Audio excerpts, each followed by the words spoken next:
പിന്നെയും പെറ്റ് ഹൗസിലേക്ക് വരാട്ടോ. ഇപ്രാവശ്യം ഒരു പാതിരാത്രിയാ വന്നത്, അതുകൊണ്ട് തന്നെ ഹൗസ് കുത്തി തുറന്ന ഉള്ളിൽ കയറുന്നു. ഒരു പഞ്ചിന് പറഞ്ഞതാണെങ്കിലും കുത്തി തുറന്നൊന്നും പറയാൻ പറ്റില്ല കേട്ടോ. പെറ്റ് ഹൗസിന്റെ സ്വന്തം ജൂനുവാണിത്. പെറ്റ് ഹൗസിന്റെ പാവട്ടോ, വീട്ടിൽ കിടന്ന് ഉറങ്ങേണ്ട ആളാണ്. നമുക്ക് വേണ്ടി പാതിരാത്രി ആണെങ്കിലും വന്ന് തുറന്നു തന്നാട്ടോ. അത് വേറെ ഒന്നിനും വേണ്ടിയിട്ടല്ല, ഒരാളെ കാണിച്ചു തരാൻ വേണ്ടിയിട്ടാണ്. അയാളെ വീഡിയോന്റെ അവസാനം നമ്മൾ കാണിക്കുന്നത്. ഈ രണ്ട് വലിയ ടാങ്കുകൾ ഓർമ്മയില്ലേ, നമ്മുടെ ഫ്ലവർ ഹോൺസിന് ഇട്ടിരുന്ന ടാങ്കുകളാട്ടോ.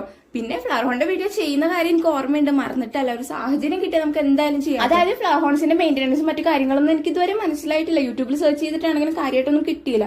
അതുകൊണ്ടാണ് ഇപ്പൊ വീഡിയോ ചെയ്യാത്തത്. എന്തായാലും നമുക്ക് വേഗം തന്നെ ചെയ്യാൻ നോക്കാം. ഇന്ത്യൻ ചാമ്പ്യന്മാരായ ഫ്ലവർ ഹോൺസിനെ മെയിൻറ്റെയിൻ ചെയ്ത് ജുനു ഉള്ളപ്പോൾ വേറെ അന്വേഷണം നടക്കേണ്ട ആവശ്യമില്ലെന്ന് എനിക്കറിയാം. പക്ഷെ ആളുടെ തിരക്കുകളും കാര്യങ്ങളും കാരണം ഒന്നും കിട്ടിയിട്ടില്ല ഇൻഫർമേഷൻ. ഈ പാതിരാത്രി തന്നെ ഇവിടെ എഴുന്നില്ല, ഇതൊരു ആവശ്യത്തിനാണ് വീഡിയോയുടെ തുടക്കത്തിൽ പറഞ്ഞിട്ടുണ്ടായിരുന്നല്ലോ. അത് ഇവന്മാരെ കാണാനാണ്. ആർട്ടിസ്റ്റും കാർ ആരോണൊക്കെ അടങ്ങുന്ന ഈ ഒരു വലിയ ടാങ്ക് കാണാൻ വേണ്ടിയിട്ടാണ് നമ്മൾ മെയിൻ ആയിട്ട് വന്നത്. ആർട്ടിസ്റ്റിന്റെ വയറുണ്ട്, നല്ലോണം കേട്ടിട്ടുണ്ട്. അപ്പൊ ഇവനാണ്ട് ഇന്നത്തെ താരം, നമ്മുടെ അരോണ. നല്ലൊരു വലിയ അരോണയാണ്.